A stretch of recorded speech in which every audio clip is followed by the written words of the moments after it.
අයිබන් සුවදැසනක් වේවා. සුව වේවා සුවබෝ වේවා. අද කියන්න පුළුවන්ද ගුරු දිනය කියලා? ලංකාවේ ගුරු දිනේ අද. ලෝක ගුරු දිනේ ඊයේ. අපි ලංකාවේ ගුරු දිනෙත් එක්ක අපේ පාසල් විවෘත කරන්න පුළුවන් වෙයි කියලා විශ්වාසත් කරගෙන ඒ තොරතුරු සියල්ල පිළිබඳව දවසේදී කතා බහ කරන්න සූදානම්. ජාතික පුවත්පත්වල ප්‍රධාන පුවත් ටික කොහොමද තියෙන්නේ? ඊයේ දවසේදී ඉන්දියාවේ විදේශ ලේකම්තුමා ජනාධිපතිතුමාත් හම්බෙලා තමයි ලංකාවෙන් ගියේ. ඒ තොරතුරුත් ඒ වගේම තමයි තවත් ආගිය මුලගිය තැන් කතා කරන්න තියෙනවා. දිනෝෂ ලෝකයේ තත්ත්වයන් පිළිබඳව ගත්තට පස්සේ දැන් ලංකාවෙත් කොරෝනා වෛරසයේ පැතිරීම පාලනය කරලා තියෙනවා කියලා අපි ඊයේත් කතා කරා. නැවත වතාවක් ආරම්භ වෙන්න පුළුවන් කියලා කතා වෙනවා. ඇයි? කාරණා දෙකක්. එකක් තමයි අපි නොසලකිලිමත් වුණොත් අපිට පරිස්සම් වෙන්න කියලා තියෙද්දිත් අපි නොසලකා හැරියොත් මේක පැතිරෙන්න පුළුවන්. මොකද තාවම වෛරසය තියෙනවා. ඊළඟට හැදිච්ච කෙනෙක්ට ආයෙ හැදෙන්නේ නැද්ද? ඊළඟට එන්නත ගත්ත පමණින්ම වාහකයෙක් වෙන්නේ නැද්ද? මේ වගේ කාරණා ගොඩක් තියෙනවා. ඒක එකක්. දෙවෙනි එක තමයි මේ වෛරස් එකේ හැසිරීම. වෛරස් එක හැම විටම මිනිස්සු එක්ක සටන් කරලා මිනිස් ශරීරයක සටන් කරලා එයා තව තව ප්‍රභේද හදාගන්නවා. ඒ හදාගන්න ප්‍රභේද බොහෝ විට කලින් තිබිච්ච ප්‍රභේදයට වඩා බරපතලයි. ඒ නිසා ඊළඟට එන්න පුළුවන් සතුරා මීට වඩා භයානක වෙන්න පුළුවන්. ඔන්න ඔය කියන කාරණා දෙක නිසා තමයි හැම විටම කියන්නේ අපි අවධානයෙන් ඉන්න ඕනේ, නැත්නම් අපිට අවධානම බාර ගන්න සිද්ධ වෙනවා. රට දකින පිටුවතර පත්තර මේන්තුව අදත් සූදානම් ඔබට මේ සියලු විස්තර අරගෙන එන්න. අපි බලමු ප්‍රධාන පුවත් සිරස්තල.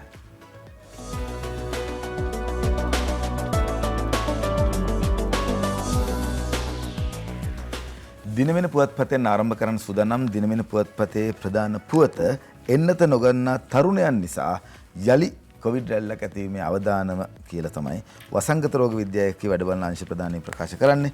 සුභාෂිනී සේනනායක මේ වාර්තාව ඉදිරිපත් කරනවා. දිනමිනට එන්නත් ඔක ලැබිය තිබියදීත් විවිධ දුර්මත වලට අසු වී එන්නත් නොගන්නා තරුණයන් නිසා යලි කොවිඩ් රෝගයේ හිස එසවීමේ අවදානමක් ඇති බව වසංගත රෝග විද්‍යාංශයේ වැඩබලන අංශ ප්‍රධානී විශේෂඥ වෛද්‍ය සමිත ගිනිගේ මහතා අවධාරණය කරයි කියලා මුල් පුවතෙම කතා බහ කරනවා. දිනුෂත් මමත් උදේම ඔබට මතක් කරපු දේ.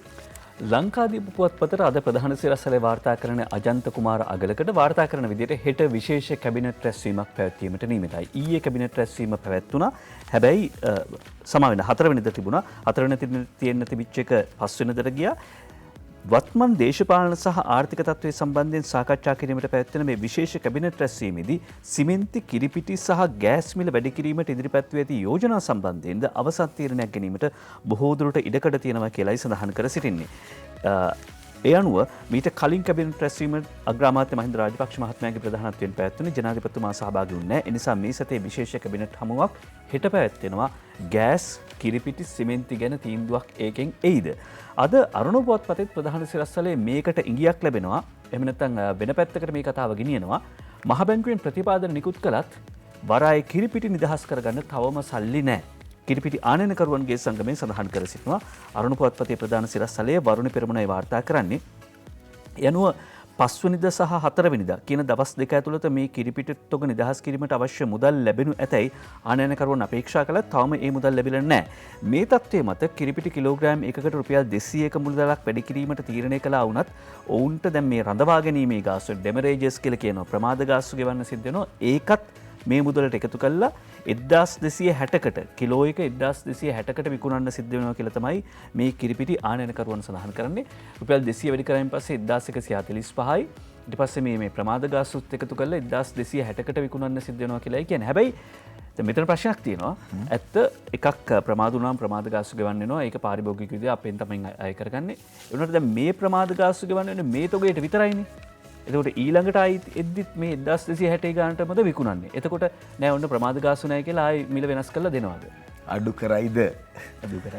අද පුවත්පතේ සඳහන් වෙනවා ඇමති ලොහන්ගේ තර්ජනයට ලක් වූ බව කියන හිටපු LTT රඳවියන් 8කගේ ආරක්ෂාව තහවුරු කරන්න කියලා බන්ධනාගාර කොමසාරිස් ජෙනරාල්ට සහ අනුරාධපුර බන්ධනාගාර නිලධාරීන්ට උපදෙස් දෙන ලෙස ශ්‍රේෂ්ඨාධිකරණයේ නීතිපතිට තීරණය කරයි කියලා ලොහන් රත්වත්තේ අමාත්‍යවරයාගේ කාරණාව සම්බන්ධයෙන් තමයි අද පුවත්පත වාර්තා කරලා තියෙන්නේ. ඊයේ දවසේදීත් අද පුවත්පත මේ පිළිබඳව වාර්තා කරලා තිබුණා. එහි තොරතුරු පිළිබඳව බුද්ධිමාල් රුබේරු විශේෂ වාර්තාවක් ඉදිරිපත් කරනවා අද පුවත්පතට. අමාත්‍ය ලොහන් රත්වත්තේ මහතාගේ තර්ජන ලක් වූ බව කියන හිටපු LTT සමාජික සිරකරුවන් 8 දෙනාගේ ආරක්ෂාව තහවුරු කිරීමට බන්ධනාගාර කොමසාරි ජෙනරාල් වරයාට සහ අනුරාධපුර බන්ධනාගාර නිලධාරීන්ට උපදෙස් දෙන ලෙස ශ්‍රේෂ්ඨාධිකරණයේ නීතිපතිවරයාට ඊයේ නියම කළා කියලා තමයි සඳහන් වෙන්නේ. ඊයේ අපි වාර්තා කළා ඒ ගල්ගමුව දුම්රිය ස්ථානාධිපතිවරයා අත්අඩංගුවට ගන්න ඒ සිද්ධියට අදාළව ඒ මොකද්ද අබම්පොල ග්‍රාමීණ නිලධාරීවරයෙක් ඝාතනයට ලක් වෙනවා කියලා ඊයේ වාර්තා කර සිටියා. අද මව්බිම් පුවත්පතේ ප්‍රධාන සිරස්තලේ වාර්තා කරනවා මේ සිද්ධිය සම්බන්ධයෙන් ගල්ගමුව දුම්රිය ස්ථානාධිපති රිමාන්ඩ් කොන්ත්‍රාත්තුව දුන්නේ රුපියල් 70000කට. මිනිහක් මරන්න කොන්ත්‍රාත්තුව දීලා තියෙන රුපියල් 70000ට. ඝාතකයන් ආවේ හික්කඩුවෙන්. ඉඩම් ආරවුලක් ඝාතනයට හේතු වූ බව හෙළිවෙයි. කීර්ති මෙන්ඩිස් සහ අබම්පොල ශ්‍රීමති විජයරත්නයි වාර්තා කර සිටින්නේ. රුපියලේ අගය පිරිහෙනවා කියලා කියනවා. හැබැයි මනුස්සකමේ අගය ඊටත් වඩා පිරිහෙනවා නේද? රුපියල් 70000ට මිනිහක් මරන්න කොන්ත්‍රාත්තුවක් දුන්නා නම් ගල්ගමුව දුම්රිය ස්ථානාධිපති රිමාන්ඩ් මේ ඊයේ ඝාතනයට පෙරේද ඝාතනයට ලක් වෙච්ච ග්‍රාම සේවා නිලධාරීවරයා පරිසරයට ආදරය කරන මිනිස්සෙක්, කාබනික ගොවිතැන පරිසර හිතකාමී ගොවිතැනට ආදරය කරන මිනිස්සෙක්, ඉඩම් ආරවුලක් තමයි මේකට දුරදි ගිහිල්ලා තියෙන්නේ කියලා දැනට පරීක්ෂණ වලින් හෙළි වෙන්නේ. ඝාතකයන් ආවේ හික්කඩුවෙන්. ගල්ගමුව දුම්රිය ස්ථානාධිපති රිමාන්ඩ්. අපි ඊයේ දවසේදී ප්‍රකාශ කරා පැන්ඩෝරා ගැන. පෙරේද තමයි මේක එළියට ආවේ. ඊයේ ලෝකේ හැමතැනම මේ පිළිබඳව කතා බහ කරන්න ගත්තා. ග්‍රීක දෙවිවරු තමයි පැන්ඩෝරා කියලා කාන්තාවක් නිර්මාණය කරලා තියෙන්නේ. මේ කාන්තාව නිර්මාණය කරලා කාන්තාවට සියලු සැප සම්පත් ලබා දීලා පෙට්ටියක් දුන්නා කියලා කියනවා, ජා එකක් එහෙම නැත්නම් ජොග්ගුවක් දුන්නා කියලා කියනවා. මේක නම් අරින්න එපා. එහෙම වුණොත් එහෙම මේ ලෝකේ විනාශ වෙයි නැත්නම් ඔබ විනාශ වෙයි කියලා කතා කරපු කතාවක් එක තමයි මේ පැන්ඩෝරා කියන නම එළියට එන්නේ. ඒ නමින් තමයි පැන්ඩෝරා පේපර්ස් කියලා රහස්‍යගත කොළ වගේක් නැත්නම් ලියවිලි වගේක් හොයාගන්න පටන් ගන්න. අපි මේ පිළිබඳව කතා බහ කරා. විශේෂයෙන්ම දැන් මේ දවස්වල Netflix නාලිකාවේ යනවනේ මනි හයිස්ට් කියලා වැඩසටහන් මාලාවක්. මේකෙදිත් මේ පේපර්ස් සම්බන්ධයෙන් රහස්‍ය ලියකිලි සම්බන්ධයෙන් කතා බහට ලක් වෙනවා. දැන් මේක චිත්‍රපටයක් බවට පත් වෙලා නැවත වතාවක් ලෝකෙටත් මේ වෙන දෙයක් ඇවිල්ලා තිනවා. ඊයේ පාර්ලිමේන්තුවේත් මේ පිළිබඳව කතා බහ කරා. අද දිව ඉන පුවත්පත වාර්තා කරනවා පැන්ඩෝරා පේපර්ස් ගැන. සලුපොලවාගත් චෞරයෝ පැන්ඩෝරා හෙළි කරලා කියලා අනුර කුමාර දිසානායක වාර්තා කරනවා. ඔහුගේ ප්‍රකාශය වාර්තා කරනවා සිරිමාන රත්සේකර. ඒ වගේම තමයි තිරු නඩේෂන් මේ ඉපැයීම් කළේ 1990 2000 කාලයේදී කියලා රාජ්‍ය අමාත්‍ය ශිහාන් සේමසිංහ ඉදිරිපත් කරලා තිනවා. විපක්ෂීය මැතිසභාවේදී පැන්ඩෝරා හෙළි කිරීම විමසයි. ශ්‍රී ලාංකිකයන්ගේ පැන්ඩෝරා වත්කම් හෙළි කිරීමට සමාගම් බැහැ කියයි කියලා සඳහන් කරලා තිනවා. මේ තවත් එක කතාවක් විතරයි. නීත්‍යානුකූල තත්ත්වයක් පිළිබඳව මෙහිදී සඳහන් වෙන්නේ නැහැ. ඒක නිසා මටත් කියන්න පුළුවන් දිනූෂ මෙච්චර කාලයක් හොරකම් කරලා තියෙන දේවල් මෙන්න මේ රටෙන් ආවා කියලා. එතකොට ඒ පිළිබඳව නීත්‍යානුකූලව කටයුතු කිරීම සම්බන්ධයෙන් සොයාබැලීම ඉස්සරහට කරයි. පුටින් නම් එහෙම නැත්නම් රුසියානු ජනාධිපතිවරයා පුටින් තමන්ගේ පෙම්වතියට මන්දිරයක් අරන් දීලා කියලා සඳහන් වෙනවා. නමුත් රුසියාව කියනවා පැන්ඩෝරා හෙළි කිරීම සම්පූර්ණයෙන්ම ප්‍රතික්ෂේප කරනවා. එහෙම කිසිම දෙයක් වෙලා නැහැ කියලා. අපි බලමු සමහර කෙනාට මේවත් කතාවම විතරක් බවට පත් වේවි. ඇත්ත උනත් බොරු උනත් එළියට එන්න විදියක් නැති තත්ත්වයකට පත් වෙයි. මීට කලිනුත් දැනට වසර දෙකකට තුනකට කලිනුත් මේ වගේම රහස්‍යගත දේවල් ටිකක් එළියට වුණා. හැබැයි අපි දන්න කාරණාව තමයි මොනව කරත් මේ රටේ සමහර දේවල් වලට වෙච්ච දෙයක් කවුරුවත් දන්නේ නැහැ. ඔව්. මීට අවුරුදු 2-3කට කලින් එළියට ආපු වෙලාවේ කිව්වෙම නැත්නම් ඒ ආවේ පැනමා පේපර්ස්. එතකොට මේ වතාවෙත් මේ ගවේෂණාත්මක මාධ්‍යවේදීන් තමයි මේ කටයුත්තට ඉස්සරහට එන්නේ. ඉන්ටර්නැෂනල් කන්සෝටියම් ෆෝ ඉන්වෙස්ටිගේටිව් කියන සංවිධානය මාධ්‍ය සංවිධානය තමයි හෙළිදරව් කරන්නේ. ඔවුන් මේ සතියේ ආරම්භයත් එක්කම හෙළිදරව් කරනවා මේ වතාවේ අර බුද්ධික වගේ පැන්ඩෝරා පේපර්ස් කියලා හඳුන්වන්නේ. පැනමා පේපර්ස් කිව්වාගේ ඇතැම් රටවල් වල ක්‍රියාත්මක වෙනවා ආදායම් බදු. එහෙම නැත්නම් බදු නැති ගනුදෙනු ක්‍රියාත්මක කරන්න පුළුවන් රටවල් තියෙනවා. දූපත් තියෙනවා. ඒවයි සිද්ධ වෙන ගනුදෙනු ආශ්‍රය කරගෙන තමයි වැඩි වශයෙන්ම මේ තොරතුරු අනාවරණ වෙන්නේ. ඊයේ මේක ශ්‍රී ලංකා පාර්ලිමේන්තුවේදී කතා බහට ලක් වුණා. නිරූපමා රාජපක්ෂ හිටපු ඇමතිවරියගේ නම මේ පැනමා ලයිස්තුවේ එහෙම නැත්නම් පැන්ඩෝරා ලයිස්තුවේ තියෙනවා කියන එක පිළිබඳව. මෙහිදී තුෂාර ඉන්දුනිල් පාර්ලිමේන්තු මන්ත්‍රීවරයා කරපු ප්‍රකාශයට කතාවට උත්තර දුන්න ශිහාන් සේමසිංහ රාජ්‍ය අමාත්‍යවරයා අද මව්බිම් පුවත්පත වාර්තා කරනවා මේ සිද්ධිය. ඒ අනුව මව්බිම් පුවත්පත කියා සිටින්නේ පැනමා පේපර්ස් වලින් හෙළි කරපු විද්‍යා අමරපාලගේ සල්ලි කාගේද කියලා චම්පිකගෙන් අහන්න තිරු නඩේසන්ගේ සල්ලි 2000ට කලින් හොයපුවා. අනුරාධා හේරත් සවනි ශේෂාදි වාර්තා කර සිටිනවා. අර දිවයින පුවත්පත ප්‍රධාන සිරස්තලයේ හැටියට වාර්තා කරන නිසා අනුර කුමාර දිසානායක මන්ත්‍රීවරයාගේ ප්‍රකාශයත් එක්කම ඊයේ මේ අමාත්‍ය රාජමාත්‍ය ශහන් සේමසිංහ මහත්මයා පාර්ලිමේන්තුවේදී කරපු ප්‍රකාශය අපි තෝරගන්නවා කතා කරන්න. කිසිම පදනමක් නැතිව පදනම් විරහිත චෝදනා එල්ල කරන්න පාර්ලිමේන්තුව භාවිත කිරීම ගැන අපි කනගාටු වෙනවා විතරක් නෙවෙයි මෙයයි තමයි මේ පාර්ලිමේන්තුවේ අනුන්ට මඩ ගහන්න පාවිච්චි කළේ. තිරු නඩේසන් පිළිබඳව කතා කරනවා. හැබැයි තුෂාර ඉන්දුනිල් දන්නේ නැතුව ඇති විද්‍යා අමරපාල කවුද කියලා. විද්‍යා අමරපාලගේ අර පැනමා පේපර්ස් වල තිබිච්ච සල්ලි කාගේද කියලා දන්නේ නැත්නම් ඒ මුදල තැන්පත් කරපු කෙනාම සමගි ජන බලවේගයේ අපේක්ෂකය කරන්නත් යනවා නම් අහන්න ගිහිල්ලා චම්පික රණවකගෙන් කවුද විද්‍යා අමරපාල කියලා කියන්නේ විද්‍යා අමරපාලට ඒ සල්ලි කොහෙන්ද ගියේ කියලාත් අහන්න. ඒ විතරක් නෙමෙයි නිකන් Facebook වල තියෙන වල්බූත ටිකක් විතරක් කියව ඉඳලා ඒවා පාර්ලිමේන්තුවේ සභාගත කරන්න එපා. තිරු නඩේසන් ගැන කතා කළා. මේ වෙබ්සයිට් එකේ තියෙනවා 1990 2004 ඉපැයීම් වල ප්‍රතිඵල තමයි ඒ දත්ත තමයි මේ නිකුත් කරන්න කියලා. එතකොට ඔබතුමාලගේ මැතිවරණවලදී උදව් කරපු ටිරෝන් ප්‍රනාන්දු මැතිතුමා පොතක් ලියනවා. මේ පොතේ තියෙන ඔබතුමා ඇඟිල්ල දික් කරන්න ඕන කාටද කියලා. ඒ පොතේ පැහැදිලිව සඳහන් වෙනවා 38 වෙනි පිටුවේ එදා ජේ.ආර්. ජයවර්ධන මැතිතුමා චන්ද්‍රිකා බණ්ඩාරනායක මැතිණියට අගමැතිකම අරන් දෙන ඩී.බී. විජේතුංග මහත්මයාට බලපෑම් කරපු ආකාරය. 1990 2000 ඉපැයීම් කළා නම් ඒකට සහයෝගය දීලා තියෙන්නේ කවුද? මේ තිරු නඩේසන් කියන පුද්ගලයා නම් මේ කියන අයථා ගණතුල වලට සම්බන්ධ වෙලා හිටියන් නම් ඒ පුද්ගලයා ඒකට උදව් කරලා තියෙන්නේ රණසිංහ ප්‍රේමදාස, ජේ.ආර්. ජයවර්ධන, ඩී.බී. විජේතුංග, චන්ද්‍රිකා බණ්ඩාරනායක කුමාරතුංග කියන රාජ්‍ය නායකයෝ. කොහෙද මහින්ද රාජපක්ෂ මැතිතුමා ඒ කාලේ ආණ්ඩු කළේ? ඕක තමයි සමස්තයක් විදිහට ඊයේ ඔය කියපු ප්‍රකාශයට දිවයින පුවත්පතේ ප්‍රධාන සිරස්තලයට උත්තර දෙනවා ඊයේ පාර්ලිමේන්තුවේදී ශහන් සේමසිංහ රාජ්‍ය අමාත්‍යවරයා. අපි ප්‍රධාන පුවත්පත්වල මුල් පුවත් කියවලා අවසන් සූදානම් පළවෙනි විරාමය ගන්න. විරාමෙන් පස්සේ තවත් තොරතුරු ගණනාවක් තියෙනවා කතා බහ කරන්න. විශේෂයෙන්ම උතුරු ජනතාවට පානීය ජලය මුහුදු වතුර වෙනස් කරලා දෙන්නත් සූදානමක් තියෙනවා. අද පටන් ගන්න.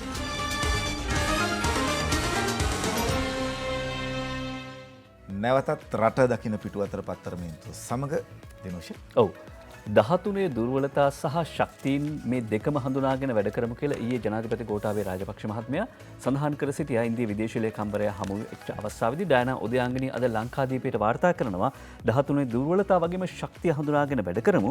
13 වන ව්‍යවස්ථා සංශෝධනයේ දුර්වලතා වගේම ශක්තියින් හඳුනාගෙන ක්‍රියාත්මක වීමේ කඩිනම් අවශ්‍යතාවක් තියෙනවා. ඒ වගේම ශ්‍රී ලංකාවෙන් බැහැරට ගිය දෙමළ ජනතාව නැවත රටට පැමිණීමට හැකි පසුබිමක් සැකසීම තමන්ගේ අපේක්ෂාව කියලා ජනාධිපතිතුමා සඳහන් කළා. 1971 අවුරුද්දේදී සාම කලාපයක් බවට මේ ඉන්දිය සාගරය පත් කිරීම ඉන්දිය සාගර කලාපය පත් කිරීමට දිවංගත අග්‍රාමාත්‍ය සිරිමාව බණ්ඩාරනායක මහත්මිය කරපු යෝජනාව නැත්නම් ඒ පිළිවෙත අපි ඉස්සරහට අරගෙන යමු කියලා යෝජනා කළා. අද සඳුනි ගමාරච්චි වාර්තා කරනවා මෞබිමට මේ සාකච්ඡාව ඉන්දියාව සහ ශ්‍රී ලංකාව එළඹෙන ද්වීපාර්ශ්වීය තීරණ පිළිබඳව දෙරටේ ජනතාව දැනුම්වත් කළ යුතුයි. එකඟතාවන්ට එළඹ ද්වීපාර්ශ්වයේ ගන්න ලබන තීරණ පිළිබඳව දෙරටේ ජනතාව නිවැරදිව දැනුවත් කළ යුතු බව ජනාධිපති ගෝඨාභය රාජපක්ෂ මහත්මයා ඉන්දියා විදේශ ලේකම්වරයා හමුවේ විදේශ අමාත්‍යාංශයේ ලේකම්වරයා හමුවේ කියා සිටියා. මොකද එහෙම නැත්නම් මේ ගන්න සමහර තීරණ පිළිබඳව විවිධ අර්ථකථන එන්න ඉඩ තියෙනවා. ගන්න තීරණ පිළිබඳව අපි නිවැරදිව ජනතාව දැනුවත් කරමු කියන යෝජනාව ඉදිරිපත් කර සිටියා. උතුරේ ජනතාවට පානීය ජලය ලබා දීම සම්බන්ධයෙන් තමයි ඊළඟ ප්‍රවෘත්තිය සඳහන් වෙන්නේ. විශේෂයෙන්ම ජලය කියන එක ජනතාවට අත්‍යවශ්‍යයි. උතුරේ ජනතාවට පහුගිය කාලෙදී දිගින් දිගටම කතා කරා අපිට බොන්න පුළුවන් පිරිසිදු වතුර ටිකක් නැහැ කියන කතාව.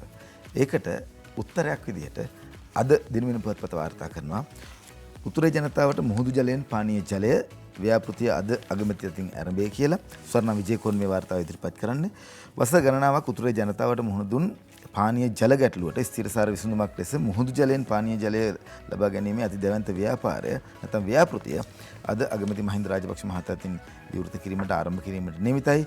මෙම නව ව්‍යාපෘතිය යටතේ යාපනයේ අර්ධද්වීපයේ පානීය ජල ගැටලුව 50%කට වඩා වැඩි ප්‍රමාණයකින් විසඳාගත හැකි වන අතර පළවනදී පමණක් පවුල් ලක්ෂ 3කට පමණ මේ මගින් සැලසෙන බව ජල සම්පාදන හා ජල ප්‍රවාහන අමාත්‍ය වාසුදේව නානායක්කාර මහතා ප්‍රකාශ කරා. උතුරේ ජනතාව අපේ සහෝදර ජනතාව. ඔවුන්ට අවශ්‍ය ජලය පරම්පරා ගණනාවක් තිස්සේ ලැබුණේ නැහැ. ඒක නිසා ඉතාමත්ම ඉක්මනින් කොයිතරම් වේදමක් ගියත් ජල සම්පාදන හා ජල ප්‍රවාහන මණ්ඩලය සූදානම්ින් සිටිනවා මෙම කාරණාව සිද්ධ කරන්න කියන එක වාසුදේව නානායක්කාර අමාත්‍යවරයා ප්‍රකාශ කරලා තිනවා. ආසියානු සංවර්ධන බැංකුවේ සහ ශ්‍රී ලංකා රජයේ මූල්‍ය ප්‍රතිපාදනය යටතේ තමයි මේ සිද්ධ කරන්නේ. රුපියල් මිලියන 19000ක් පමණ විශාල පිරිවැයක් වැය කර ඉදිකරනු ලබන තාලෙඩෙහි මුහුදු ජල පවිත්‍රාගාරය මේ ව්‍යාපෘති යටතේ සිදු කරන දැවැන්තම යෝජනා ක්‍රමය කියලා සඳහන් වෙනවා. එමගින් විතරක් නිවාස 12000ක වාසය කරන 60000කට වැඩි ප්‍රමාණයකට පහසුකම් සපයනවා කියලා කියනවා. ජල නල පද්ධති මගින් රුපියල් මිලියන 3160ක් වැය කර පවුල් 28000ක් වෙසෙන 60000ක් පමණ ජනගහනයට ආරක්ෂිත නල ජල පහසුකම් ලබා දීමටත් කටයුතු සංවිධානය කරලා තියෙනවා. කොටස් වශයෙන් කොහොමද මේ දේ සිද්ධ කරන්න කියන එක පිළිබඳවත් අද පුවත වාර්තා කරලා තිනවා ස්වර්ණ විජයකෝන් දිනමෙනි පුවත්පතට. මුහුදු ජලයෙන් පානීය ජලය පරිවර්තනය කළ ලබා දීමේ ක්‍රමවේදයක් තමයි අද ආරම්භ කරන්නේ. මෙහෙම මුහුදු ජලයෙන් පානීය ජලය ලබා දෙන්න ගියාම යන ඒකක මිල වැඩි. ඒ කියන්නේ සාමාන්‍යයෙන් අපි ජල මූලාශ්‍රයකින් ලබා ගන්නවට වඩා මුහුදු ජලය සාමාන්‍ය දියමෙන් ගන්න වෙන්නේ. දියමෙන් අරන් ඇවිල්ලා පිරිපහදු කරන ඩීසල්නේෂන් කරලා එහෙම ගන්න එක වියදම් වැඩි. හැබැයි උතුර ජනතාවට වතුර නැහැ. ඊළඟට හුණුගල් තට්ටුවක් තමයි පොළොව පතුලේ තියෙන්නේ. ඒ නිසා මේ වැඩි වියදමක් දරලා මේ ආයෝජනය කරන්නේ ජනතාවට වතුර ටික දෙන්න. ජනතාව දිනා ගන්න. එතකොට අපි අවුරුදු 30ක යුද්ධයකට මුහුණ දුන්නේ මේ ජනතාව දිනා ගන්න බැරි වෙච්ච නිසා. රීකන්සිලියේෂන් කියලා කියනවා. එහෙම නැත්නම් මේ අපි අතර තියෙන සහයෝගීතාව ඇති කරගන්න ඕනේ කියලා කියනවා. ඒ ඇති කරන්න වෙන්නේ මෙන්න මේ වගේ ආර්ථික සමාජීය ක්‍රියාමාර්ග ඔස්සේ. ඒ නැතුව බලෙන් සංහිඳියාව ඇති කරන්න බෑ. 30 අවුරුදු යුද්ධයක් කරන්න උනේ ওই සංහිඳියාව නැති වෙච්ච නිසා. සංහිඳියාව නැවත වතාවක් ඇති කරන්න මේ රටේ රණවිරුවෝ අවුරුදු 30ක් තිස්සේ දිවි පරදුර තිබ්බා. ඒ රණවිරුවන්ට උත්තමාචාර පළ කිරීමේ යුද විරුවන් සැමරීමේ උළෙල ඊයේ පැවැත්වුණා. ඊයේ මහා වැස්සේ පැවැතුනේ. හැබැයි වැස්සේ වුණත් යුද හමුදාපති ජෙනරාල් ශවේන්ද්‍ර සිල්වා මහත්මයා ප්‍රමුඛ ඒ රණවිරුවන් මියගිය රණවිරුවන්ට ජීවිත කැප කරපු රණවිරුවන්ට උත්තමාචාරය පළ කළා. එහෙමයි රටක් ගොඩන ගන්න ඕනේ. එහෙමයි රටක් ගොඩනගෙන අපි හමුදා දිනේ දෙනවා ඔක්තෝබර් මාසේ 10 වෙනිදා. එදාට ටිකක් වැඩි විස්තර කතා කරන්න පුළුවන්. අද ගුරු දිනය ලංකාවේ සමරන්නේ ගුරු කියලා කියන්නේ. ගු කියලා කියන්නේ බුද්ධික මේ නොදැනුවත්කම කියන අන්ධකාරය. රු කියලා කියන්නේ පළවා හැරීම. ඒ අනුව තමයි ගුරු කියන අදහස දෙන්නේ. නොදැනුවත්කම අන්ධකාරය පළවා හරින ගුරුවරු ජාතික ගුරු දිනේදී ජාත්‍යන්තර ගුරු දිනය වෙනුවෙන් අද කළු කොඩි ඔසවති කියලා රංජන් කස්තුරි වාර්තා කරනවා. විදුහල්පති සංගම් තීරණයක් කළා තියෙනවා. ගුරුවරු වැඩට එන්නේ නැහැ, උගන්වන්නේ නැහැ. හැබැයි විදුහල්පතිවරු ගිහිල්ලා කළු කොඩි ඔසවන්න ඉස්කෝල වලට යනවා අද දවසේදී. ජාත්‍යන්තර ගුරු යෙදෙන අද රට පුරා පාසල් ඉදිරිපිට කළු කොඩි ඔසවා රජයට විරෝධය දක්වන බව ලංකා විදුහල්පති සංගමේ ප්‍රධාන ලේකම් පියසිරි ප්‍රනාන්දු මහත්මයා සඳහන් කරනවා. ඒ වගේම රංජන් කස්තුරි තවදුරටත් වාර්තා කරනවා ජාතික වැටු ප්‍රතිපත්තියට පිටින් ගුරු පඩි නංවනු එපා කියලා GMO එක අනුතුරු අඟවනවා. ජාතික වැටු ප්‍රතිපත්තිය ආරක්ෂා කරන අයුරින් කටයුතු කරන්න ඕනේ. එහෙම නැත්නම් ඒක බිඳ වැටෙන විදිහට ඒක ආරක්ෂා නොවන අයුරින් ගුරුවරුන්ගේ සහ විදුහල්පතිවරුන්ගේ වැටු වැඩි වුණොත් එමගින් බරපතල තත්ත්වයක් ඇති විය හැකි බව රජයේ වෛද්‍ය නිලධාරීගේ සංගමයේ සඳහන් කර සිටිනවා. ඒ කියන්නේ දැන් මේ ගුරු ගැටලුව කියන එක ගුරුවරුන්ට අවුරුදු 24ක් තිස්සේ පවතින ගැටලුවක් තියෙනවා. ඒ වැටු විෂමතාව निराකරණය කරලා තියෙනවා. ඊළඟ අයවැයෙන් ලබා දෙනවා කියලා කියද්දිත් අනෙක් පැත්තෙන් වර්ජන කිරීම පිළිබඳව දැන් නැවත වතාවක් සමාජයේ ආందోලනාත්මක තත්යකට අවිල්ලා තියෙනවා. ජාතික වැටු ප්‍රතිපත්තියට පිටින් නම් පඩි වැඩි කරන්න එපා කියලායි වෛද්‍යවරු කියන්නේ. ගුරුවරුන්ට මුකුත් කියලා බෑ. මේක ගුරුවරුන්ගේම වැඩක් නෙවෙයි. සිසුන් 200ට අඩු පාසල්වල ප්‍රාථමික අංශ 21 වෙනිදා ඉඳලා විවෘත කරනවා කියලා අධ්‍යාපන ඇමති දිනේෂ් කුණවර්ධන ඇමතුමා කියනවා. ඒ අතරතුරේදී දැන් සිසුන් 200ට අඩු ප්‍රාථමික පාසල් 3000ක් 21 වෙනිදා සිට ආරම්භය කියලා අරුණ පොත්පත වාර්තා කරනවා. මේ අතරතුරේදී ජෝසප් ස්ටාලින්ලා ජයසිංහලා ආයෙත් පාරට බහලා කරන්න හදන දේ ගැන ජනතාව අවදියෙන් සිටිය යුතුයි කියලා දිනමින වාර්තා කරනවා. ජෝසප් ස්ටාලින්ලා ජයසිංහලා ආයෙත් පාරට බහලා කරන්න හදන දේ ගැන ජනතාව අවදියෙන් සිටිය යුතුයි. ඉඩම් ඇමති එස්.එම්. චන්සේන මහතාගේ ප්‍රකාශය අද විපක්ෂ නායකයා කුඹුරු වලට බැහැර බොරුවට රඟපෑවට කොවිඩ් මර්ධනයට කිසිම සහායක් දුන්නේ නැහැ කියන කතාවත් කතා කරනවා. ඊයේ දවසේදී පොදු ජන පෙරමුණ පක්ෂ කාර්යාලයේ පැවැත්වුණ මාධ්‍ය සාකච්ඡාවක්. එහිදී තමයි මේ පිළිබඳව සාකච්ඡා කරේ. පසුගිය කාලයේ ගුරුවරුන් කළ උද්ඝෝෂණයන් හේතුවෙන් රටේ කොවිඩ් රෝගීන් ප්‍රමාණය සහ මරණ සංඛ්‍යාව වැඩි වීමට හේතු වුණා. වර්තමානයේ වන විට කොවිඩ් මර්ධන වැඩිපිළිවෙල යටතේ වසංගත තත්ත්වයේ යථා තත්ත්වයට පත් වෙමින් තිබෙන මේ මොහොතේ ගුරුවරුන් පාරට බස්වා රට සහ ජනතාව අනතුරේ හෙළීම පිළිබඳ පොදු ජනතාව අවබෝධයෙන් කටයුතු කළ යුතු බවද එස්.එම්. චන්සේන මහත්මයා ප්‍රකාශ කරා කියලා සඳහන් කරනවා. ජනක බණ්ඩාර තෙන්නකෝන් මහත්මයාගේ පුතා ප්‍රමිත බණ්ඩාර තෙන්නකෝන් මහත්මයාත් මේ සඳහා සහභාගී වෙලා තිනවා. මේ පිළිබඳව තමයි ඊයේ දවසේදී වුණු වාර්තාව සඳහන් කරන අපි සූදානම් වෙනවා ලෝක ගුරු දිනය ඊයේ අද දවසේ අපේ රටේ සමරනවා. ඒ පිළිබඳවත් කතා බහ කරන්න මහාචාර්ය කපිල පෙරේරා මහත්මයාව සම්බන්ධ කරගන්න. ඒ අතරතුරේදී අපිට දැනගන්න පුළුවන් වෙයි ගුරුවරුන්ගේ මේ කාරණාවල් නවත්තනවා කියලා අඩුම ගානේ කොලෙලියක්වත් තියනවද කියන එක. ඔව් ගුරුවරුන් පිළිබඳව කතා කරාම විශිෂ්ට ගුරුවරයෙක්ගේ නික්ම යෑම ඊයේ දවසේදී වාර්තා වෙනවා. ලංකාවේ අපේ ඉතිහාසයේ එහෙම නැත්නම් හෝමෝසේපියන් මානවයා පිළිබඳ අපේ දත්ත අවුරුදු 47000ක් එහාට යනවා කියලා පාහියන්ගල ලෙන ආශ්‍රිතව මුලින්ම 1969 විතර කැණීම් කරපු ලංකාවේ පුරාවිද්‍යා විමර්ශන මෙහෙයුම් කැණීම් විශ්ලේෂණ මේවා නව මානයකට ගෙන ගියපු ආචාර්ය සිරාන් දැරණියගල කියන විශිෂ්ට ගුරුවරයා දැන් සමුගත්ත බව අද වාර්තා කරන ජාතික පුවත්පත් සියල්ලම වගේ යුග මෙහෙවර නිමකොට ආචාර්ය දැරණියගල සමුගනී සුනිල් පියතිලක කුරුවිට සිට වාර්තා කර සිටින පුරාවිද්‍යා දෙපාර්තමේන්තුවේ සිට කීර්තිමත් අධ්‍යක්ෂ ජෙනරාල්වරයෙක් ආචාර්ය සිරාන් දැරණියගල මහත්මයා එතුමා ලංකාවේ පුරාවිද්‍යා ක්ෂේත්‍රයේ නව මානයකට ගෙන ගියා. විශේෂයෙන්ම ප්‍රාග් ඓතිහාසික පරීක්ෂණ එතුමාගේ විෂයපතේ ලංකාවේ දක්වපු දායකත්වය ඉතාමත්ම වටිනවා. 1980 දශකයේ ඉඳලා ඔහු විසින් සිදු කරපු කැණීම් මගින් දැනට ලංකාවෙන් සොයාගෙන තියෙන පැරණිතම අක්ෂර පිළිබඳ වාර්තා සකස් වෙනවා. මොකද මීට කලින් අපි විශ්වාස කරමින් හිටියේ ලංකාවේ ලැබිලා තියෙන පැරණිතම අක්ෂර ක්‍රිස්තු පූර්ව තෙවන සියවසට අයිති බ්‍රාහ්මී අක්ෂර. හැබැයි ආචාර්ය දැරණියගලගේ පර්යේෂණ වලින් හෙරුණා ක්‍රිස්තු පූර්ව දෙවනි සියවස නෙවෙයි ක්‍රිස්තු පූර්ව පස්වන සියවස දක්වා ඈතට දිවෙනවා කියලා එහෙම ඉතිහාසයක් පාදා දුන් විශිෂ්ට ඉතිහාසඥයෙක් යුග මෙහෙවර නිමකොට ආචාර්ය දැරණියගල සමුගනී අද එතුමාගේ එක්නැලිගොඩ බලාවේ කුරුවිට නිවසට දේහය රැගෙනීමට නිමිතයි කියලායි සඳහන් කර සිටින්නේ. කුරුවිට ගැන එහෙම කිව්වම අද අරුණ පුවත්පතේම කුරුවිට ගැන තවත් පුවතක් වාර්තා කරනවා. පුරාවිද්‍යා කෞතුකාගාරයක් හදන්න ගිය වසර 113ක් පෙරදී කුරුවිට දුම්රිය නවාතැන කුඩුපට්ටම් කරයි කියලා. සුනිල් පියතිලක කුරුවිට ඉඳලා වාර්තා කරන්නේ. හැබැයි මේ වාර්තාව අනුව මධ්‍යම සංස්කෘතික අරමුදලේ රත්නපුර දිස්ත්‍රික් ව්‍යාපෘති නිලධාරීන් තිදෙනෙකු ඇතිව තිබෙන තත්ත්වය පරීක්ෂා කිරීමට ඊයේ එම ස්ථානයට පැමිණියාලු. පෞද්ගලික සමාගමක වැඩ පරීක්ෂකවරයෙකුත් ඒ ස්ථානයේ ඉඳලා තියෙන ඔහු කියලා තියෙනවා ලැබිලා තියෙන උපදෙස් මත වහලය ගලවලා ඉවත් කරලා මේ ගොඩනැගිල්ල මැද පිහිටි කණු පමණක් ඉක්මනින් ඉවත් කිරීමට උපදෙස් ලැබිලා තියෙනවා කියලා. හැබැයි දැන් මේ ඇත්තටම කුරුවිට නගරය සංවර්ධනය කිරීමේ ව්‍යාපෘතියක් ක්‍රියාත්මක වෙනවා. වහලය ගලවලා ඉවත් කරලා නැවත ඒ පුරාවිද්‍යා වටිනාකම් ආරක්ෂා වෙන විදියටම රකින්නවා නම් ප්‍රශ්නයක් නැහැ. ඒ වුණාට මෙතනදි කියන්නේ මේ ෆොසිල වගේ දේවල් තියෙනවා. ඒවා ආරක්ෂා කරගැනීමේ ක්‍රමවේදයක් තියෙන්න ඕනේ කියලා. පුරාවිද්‍යා බලධාරීන් මේ ලයිස්තු මේ සැලැස්මල් තියාගෙන ඉඳලා තියෙනවා අවුරුදු ගාණක්. මේක අද අරුණ පුවත්පතත් කියනවා වෙන විදියකින් බුද්ධික. ඒ තමයි මේ අරුණ පුවත්පත තවදුරටත් මේ පුවත පිළිබඳව කියද්දී ඔවුන් කියන්නේ පුරාවිද්‍යා දෙපාර්තමේන්තුව කියලා තියෙන 2019 අවුරුද්දේ ඉඳලා අපි සැලසුමක් හදාගෙන හිටියේ උනාට කරන්න බැරි වුණා කියලා. ඉතින් එහෙම බකන් ගිලාගෙන ඉඳලා හරියන්නේ නැහැ. කොහොමුණත් අවුරුදු 113ක් පැරණි කුරුවිට දුම්රිය නවාතැන කුඩුපට්ටම් කරයි කියලා අරුණ පුවත්පත ඔන්න වාර්තා කරනවා. දල සලහපෙරුම අමාත්‍යවරයා ජනමාධ්‍ය අමාත්‍යවරයා බවට පත් වුණාට පස්සේ ජනමාධ්‍යකරුවන්ට සුවිශේෂී කතාවක් කරා. ඒකෙදි පැහැදිලි කරලා දුන්නා ජනහිතකාමී මාධ්‍යයක් විදිහට ඔබගේ මාධ්‍ය හසුරවන්න කියලා. අපිටත් හැකියාව ලැබුණා එහෙම යමක් ඉදිරිපත් කරන්න. ඉන්දික වීරකෝන්ගේ මේ නිර්මාණය එහෙම නැත්නම් මේ විශේෂිත වූ සංග්‍රාමය පුංචි කොටස නරඹන්නට සූදානම් වෙන්න. දරුවන් වෙනුවෙන්ම තමයි අද දවසේදී අපි මේක සූදානම් කරගත්තේ. අද ගුරුවරුන්ගේ දවස. ගුරුවරුන්ගේ දවස කියන්නේ දරුවන්ගේ දවසම තමයි. බලන්න මේක හරිද නැද්ද? ඔබේ විචක්ෂණ බුද්ධියට මේක ඉතාමත් වැදගත් වෙයි. විකුණන්න පුළුවන් කුණු රස හොයන ඇතැම් මාධ්‍ය ළමා අපයෝජනෙන් ලක්වෙච්ච බින්දිතයන්ව විකුණන් කරන අවස්ථා පසුගිය කාලේ අපි ඕන තරම් දැක්කා. 1833 අංක 2 දරන දණ්ඩනීති සංග්‍රහයට අනුව ළමා අපචාර සිද්ධියක වින්දිත දරුවෙකු මාධ්‍යයට අනාවරණය කරමින් පුවත් පළ කිරීම දඬුවම් ලැබිය හැකි වරදක්.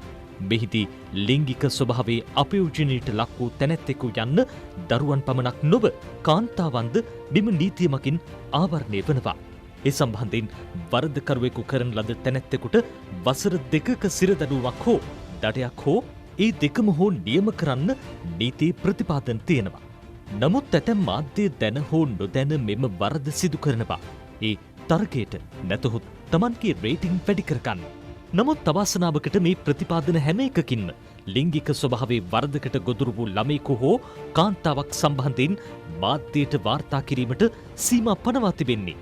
එය අධිකරණයක් ඉදිරියේ විභාග වන අවස්ථාවේදී පමණයි. එනම් ඒ සිද්ධිය සිදු වූ සැනින් නැතහොත් පොලිස් විමර්ශන සිදු කරන අතරතුර වින්දිතයාගේ අනන්‍යතාව හෙළිවන ආකාරයට මාධ්‍ය මකින් පුවත් පළ කිරීම වරදක් ලෙස සලකා දඬුවම් ලබා දීමට නෛතික ප්‍රතිපාදන නැහැ. නීතියේ තිබෙන මේ හිඩසින් ඇතැම් මාධ්‍ය අපූර්වට රිංගා යනවා. රිංගා ගොස් සිද්ධිය වූ සැනින් හෝ පොලිස් විමර්ශන සිදු කරන අතරතුර නම්කම් ඇතුව ගෙවල් දොරවල් පින්වමින් අනන්‍යතාව හෙළිවන ලෙස පුවත් පළ කරනවා. වින්දිත දරුවාගේ දෑස් වසා පෙන්වීමේ සට කපට අපූරු ක්‍රමයක් ඔවුන් භාවිත කරනවා. වින්දිත දරුවාගේ දෑස් වැසුවත් විස්තර ඇතිව ගෙවල් දොරවල් රටටම පෙන්වීම නිසා ගමේවත් පාසලේවත් ඒ දරුවට නැවත ඉඩකඩක් ලැබෙන්නේ නැහැ. මේ ගැටලුවට පිළියම් ලෙස අධිකරණ ක්‍රියාවලියට සම්බන්ධ වන ළමයින්ගේ රැකවරණය වෙනුවෙන් විශේෂ කෙටුම්පතක් මේ වන විට සැකසෙමින් පවතිනවා. මේ සඳහා ජාතික ළමාරක්ෂක අධිකාරිය මූලික වුණු කමිටුවක් මගින් මෙම කටයුතු සිදු කෙරෙමින් පවතිනවා. ළමයින් අධිකරණ කටයුතු වලදී ආරක්ෂා වීමේ පනත ලෙස හෝ ඊට සමාන නමකින් නුදුරේදීම මේ පනත අප හමුවට පැමිණේවි. මෙම කෙටුම්පත සම්මත වී පනතක් ලෙස බලාත්මක වූ විට ළමයින් සම්බන්ධ කිසිදු සිදුවීමක් සිදු වූ මොහොතේ පටන් විමර්ශන සිදුවන අවස්ථාවේ සහ තීන්දුවදී අවසාන වන තෙක් ළමයාගේ අනන්‍යතාව හෙළිවන ආකාරයට වාර්තා කිරීම සපුරා තහනම් වනවා. රසකර කර කුණු අවසන් කරන සමහර කාකන්ට නම් මේ පුවත එතරම් සුභවාදී වෙන එකක් නැහැ. හැබැයි මේ රටේ සිටින වින්දිත අහිංසක දරුවන්ට සහ කාන්තාවන්ට නම් මේ පුවත සුභවාදී එකක් වෙනවට කිසිම සැකයක් නැහැ.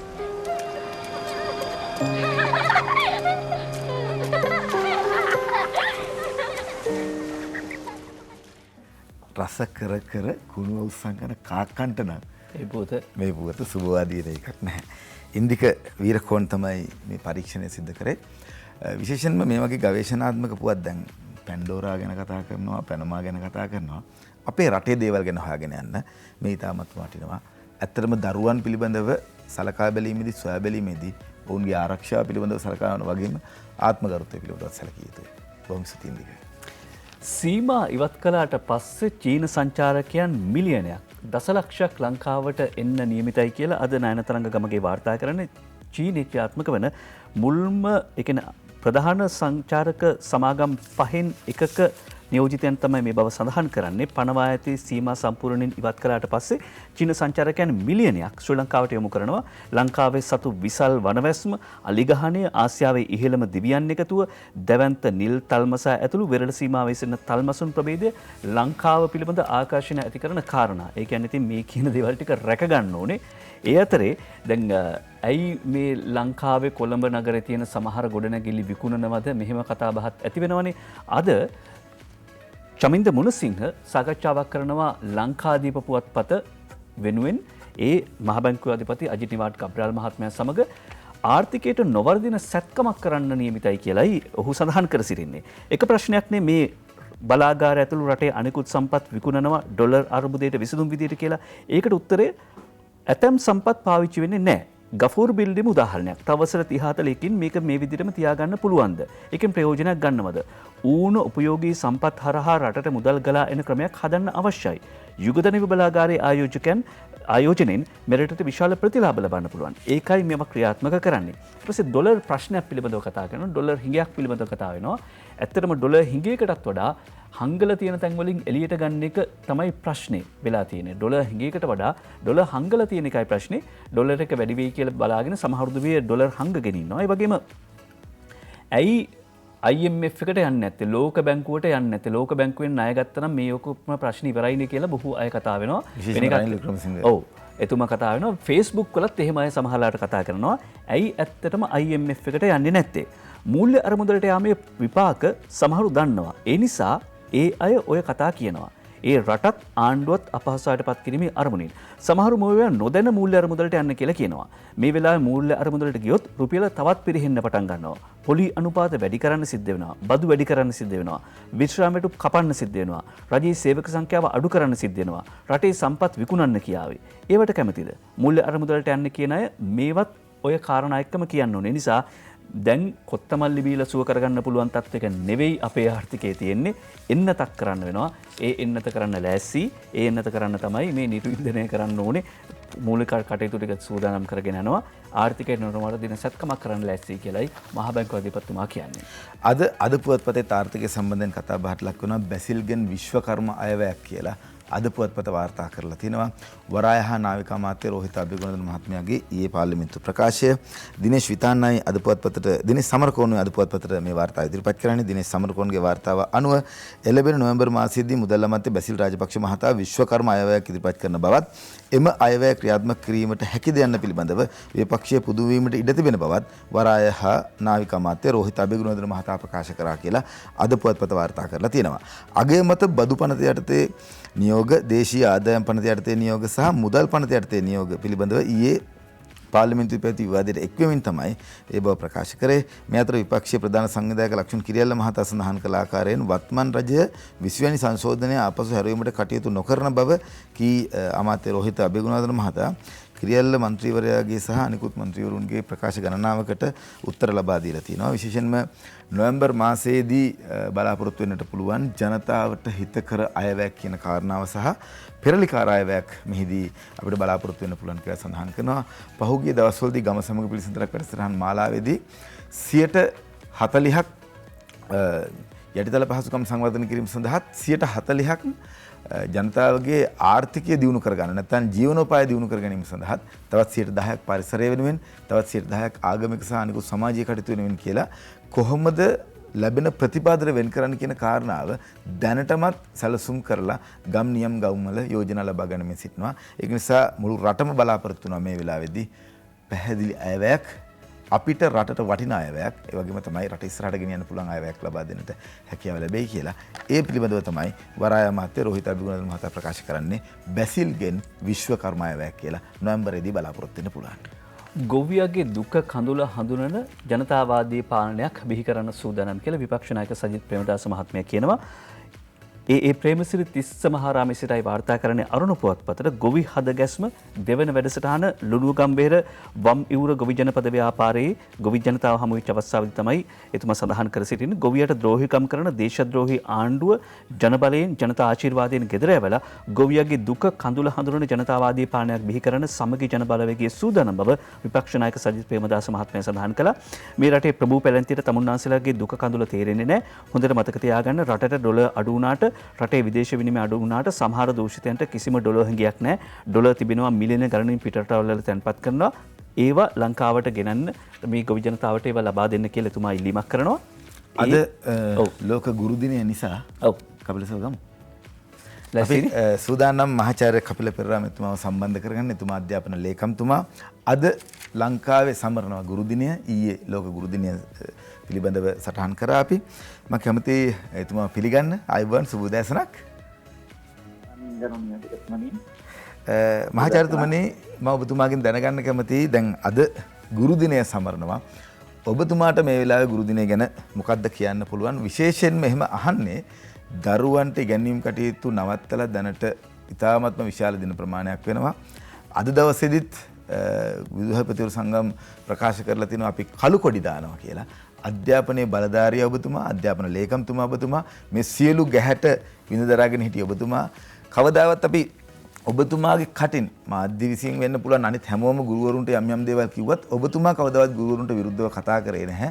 ඔබතුමා මේ ගැටලුව විසඳීම සම්බන්ධයෙන් තමයි දිගින් දිගටම කතා බහ කරේ. අද මම කැමතියි ඔබතුමාගෙන් දරුවන්ට ඉගැන්වීම පටන් ගන්න කවද්ද මේ ගුරුවරුන්ගේ කතාව ඉවර වෙනවද නැද්ද කියලා දැනගන්න ගුරු දිනේ දවසේ.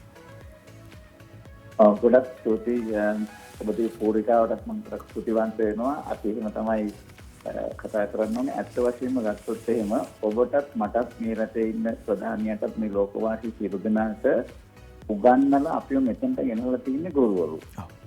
ඒකට ඒ ගුරුවරයා මට පහරක් ඇහුවත් ගුරුවරයා මට දඬුවමක් දුන්නත් මට කිසිසේත්ම කවදාකවත් අවංකව ඔබට මට හිතෙන්නේ නැහැ මේ ගුරුවරයෙක්ට වචනයක් කියන්නවත්.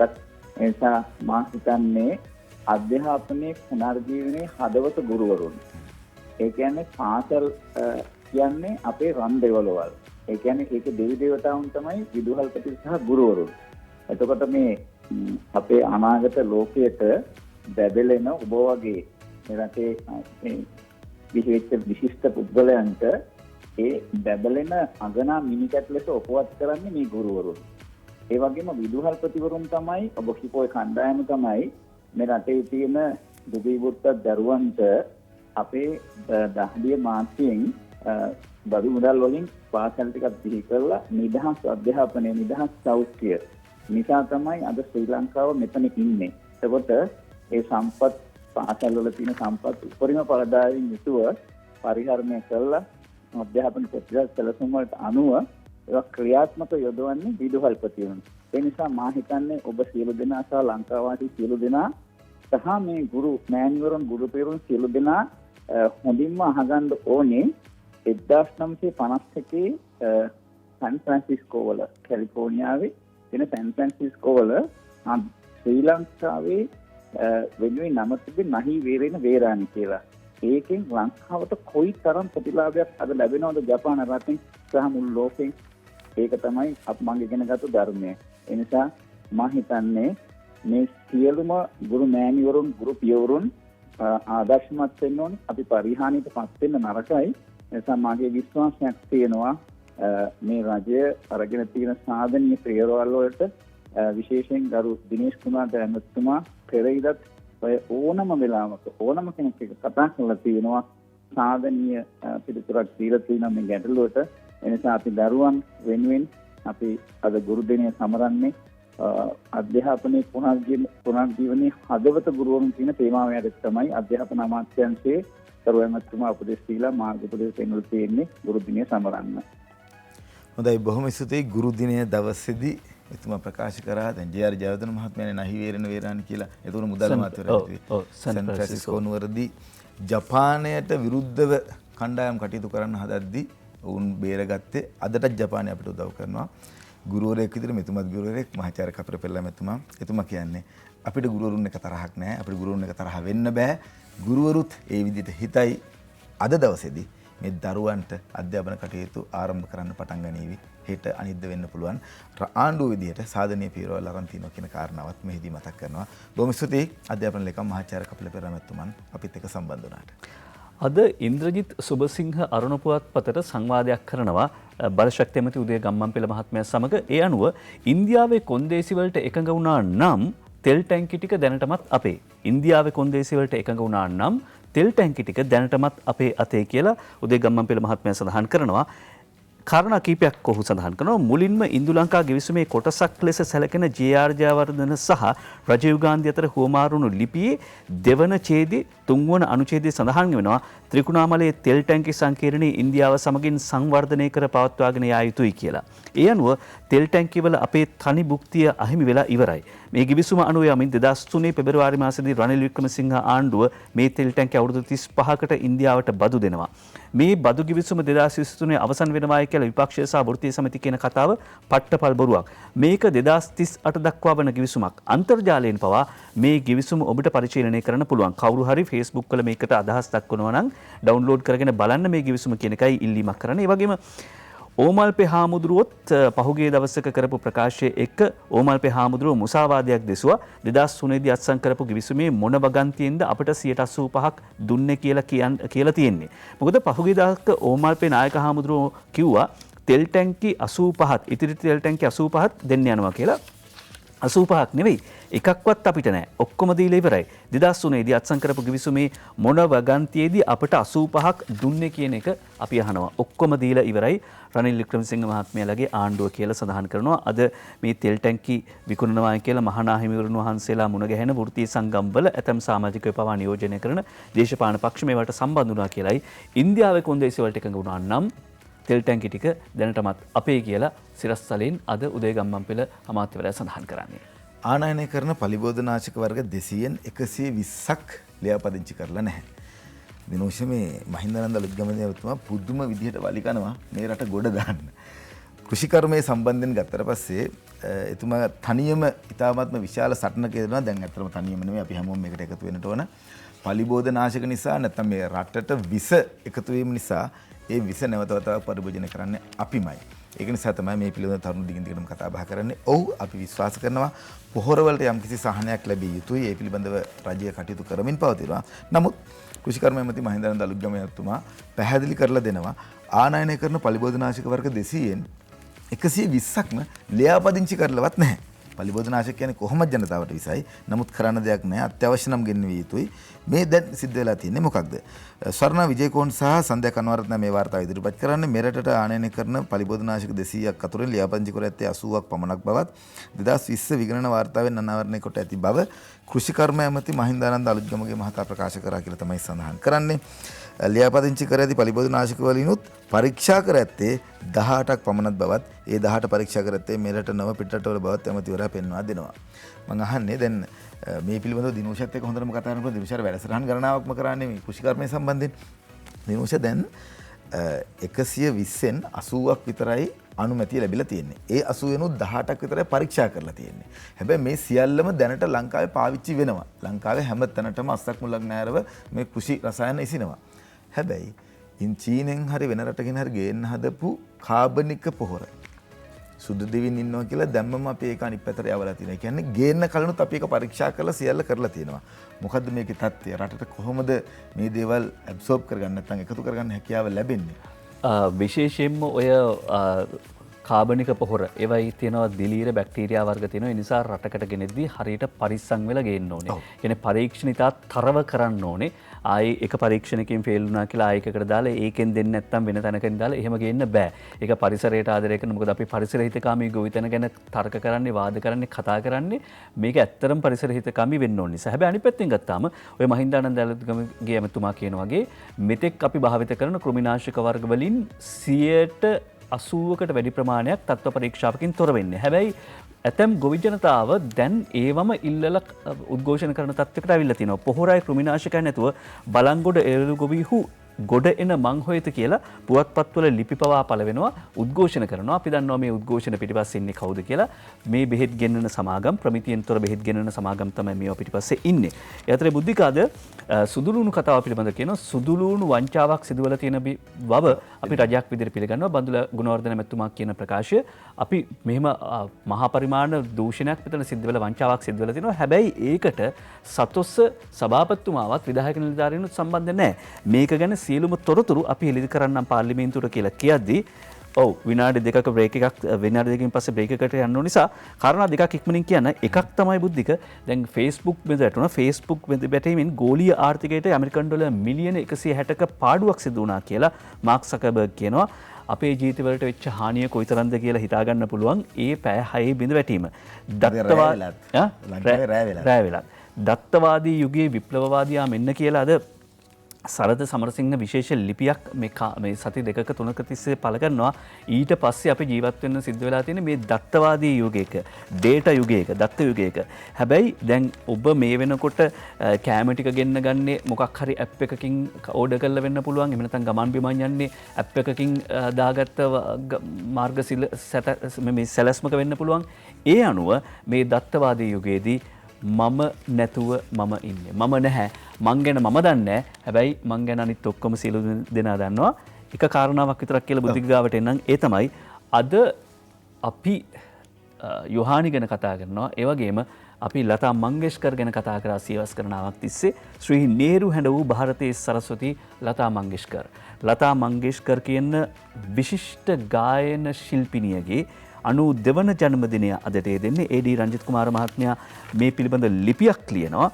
එතුමිය සිංහල ගීතත් දෙකක් ගායනා කරනවා. ඒ දෙකෙන් එකක් තමයි ශ්‍රී ලංකා මාතා ප්‍රියාද ජයභූමි, අනිත් එක ඉදිරියට යමු සැවමා කියන ගීතය.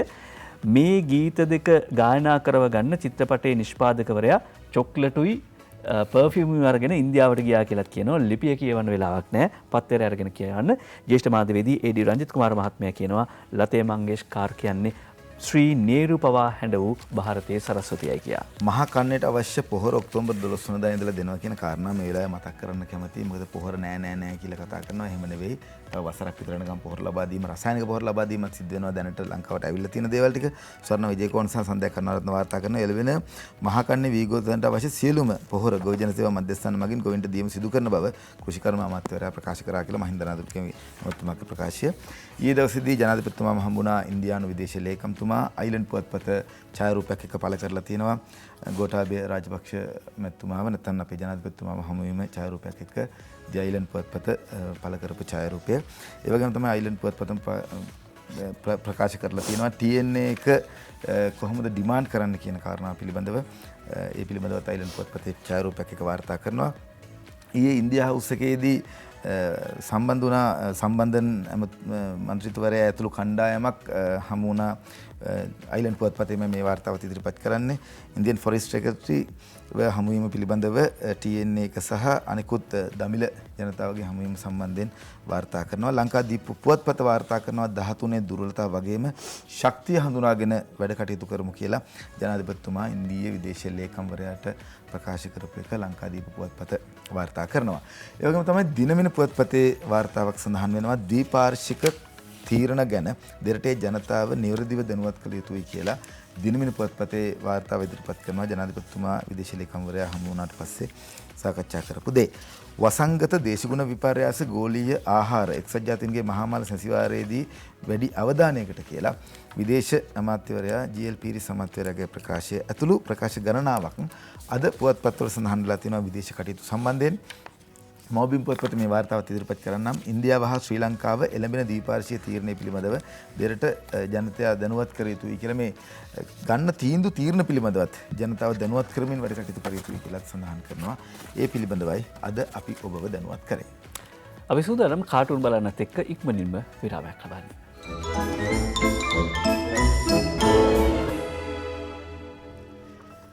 කවි සහ කාටුන්නේ කවි කියන්න නම් කවි කියන්න මහත් එක්කම එකන් ඇවිල්ලා තියෙන්නේ. කාටුන් මට කියන්න පුළුවන්. හසන්ත විජයනායකගේ හුරේරා. පැනපා පේපර්ස් හෙලි කරපු ලෝක මුදල් වංචාකරුවන්ගේ ලයිස්තුවේ ලංකාවේ දෙන්නෙක් ඉන්නවලු බං. ඔය දෙන්නත් අහුවෙච්ච එක ලෝක පුදුමයක් සර්.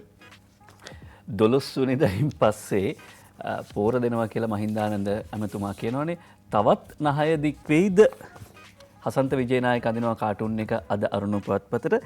ඇමතුමාගේ නාය දික් වෙලා ඒක යල සහ මහ කියලා දෙකටත් බෙදලා කියලායි පෙන්වන්නේ. එතුමා ලොකු සටනක් කරනවා. කොටියාගේ වල්ගෙන් අල්ලගත්ත වගේ කියලානේ කියන්නේ. නෙමෙයි සුදු වල්ගෙන් අල්ලගත්ත වගේ. කොටි වල්ගේ නෙමෙයි සුදු වල්ගෙන් අල්ලගත්ත වගේ.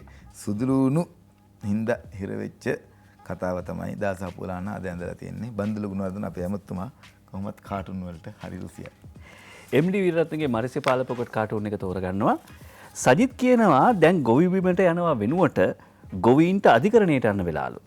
අපෝ යෝක මොකද්ද? ඔය සමහරු පිස්සන් කොටුවට යනවා වෙනුවට පාර්ලිමේන්තු යන්නේ. එහෙම කිව්වම ඔය මේ දවස්වල යන පෝස්ට් එකක් මතක් වෙනවා අර ඒ කියන්නේ හරකෙක් වුණත් වැස්සකට ගහක්කට යනවා කියලා. හරකෙක් වුණත් වැස්සකට ගහක්කට යනවා. ඔය පුටින්ට නෙවෙයි කිව්වේ. ජයරත්න වික්‍රමසිංහගේ Facebook කාටුනේ ලබන කන්නයට කිසිදු අඩුවක් නැතිව පොහොර දෙනවා කියලා ඇමති මහින්දානන්ද සහතික වෙනවා. ඔව් ඔව්. එයාලා ඔහොම සහතික වෙලා අඩුවට දුන්න හාලුත් අපි ඇති වෙන්න ඩි කියලා තියෙනවා. අපි ඇති වෙන්න ගන්නවානේ. ඔව්. එතකොට ගපිරිගේ කවිය තෝරගන්නවා අද අරුණ පුවත්පතෙන් පැන්ඩෝරාද ජයරත්නද පෙට්ටි දෙකක් තියෙනවා. දෙකෙන් මොකද්ද තෝරගන්නේ? ලෝකෙම එකපාර ඇස් අරවන විදියේ පැන්ඩෝරා පෙට්ටි ඇරලා ඇත එළියේ. දුටුවම ලොක්කෝ ඉන්න හැටි හෙන ජොලියේ අම්බානක පෙට්ටි ඕනෑ හෙට දිනේ. ලේකම්වරුන් ප්‍රමුඛව පරිපාලනයේ ගහනා ගැහිලි හෙව්වොත් සේවයේ රජේ.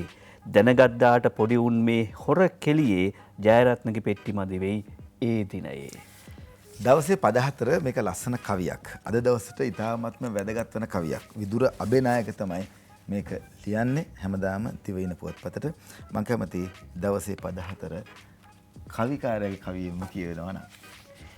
විදුර අබේනායක දවසේ 14 දරු පරපුර අතර මග දෙවියන් බාරේ තරු ගැන ගැන සිටිති එළඹෙන තුරුවාරේ සරුමග කියා දෙන උදවිය අවිචාරේ ගුරු දිනේටත් ගුරු දෙවිවරු මහපාරේ සරුමග කියා දෙන උදවිය අවිචාරේ. ඒකයි විදුර අබේනායක කියන්නේ. සරුමග කියා දෙන උදවිය අවිචාරේ. අපි ගිහින් එන්නම්. ලස්සන දවසක් ඔබට.